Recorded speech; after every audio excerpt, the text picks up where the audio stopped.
I am worried about the safety of London, given the number of resources I and we will have. After months of keeping his powder dry, the Commissioner is now shouting his warning from the rooftops.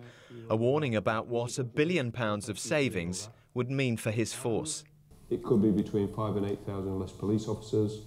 And it seemed to have an impact on this public meeting in Enfield last night. I just think it'll get worse if there's not about visually as well as what they already do. I just think that we're going to have something really bad happen, and it will be through lack of policing because we haven't got the funding.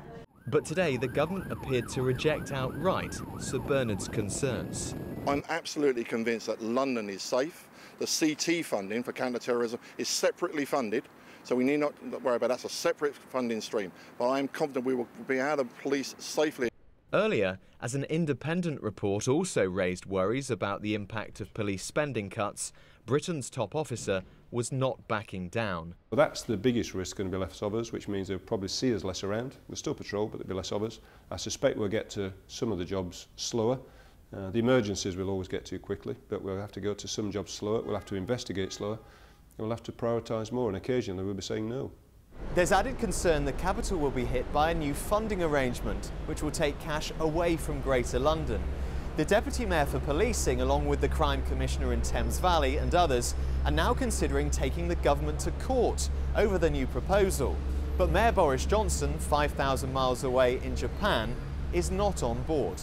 I would prefer, at the moment, to get on with the normal methods of reaching out to government and explaining how we feel about this. And but you wouldn't rule it out. You wouldn't rule out legal action. Well, you know, it's not something that I frankly favour. I'll be as plain as that.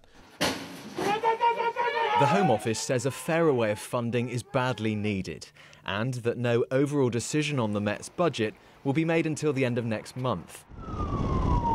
Until now, all the noise over wrangling for cash has been made in private. This week, it all changed. Nick Beake, BBC London News.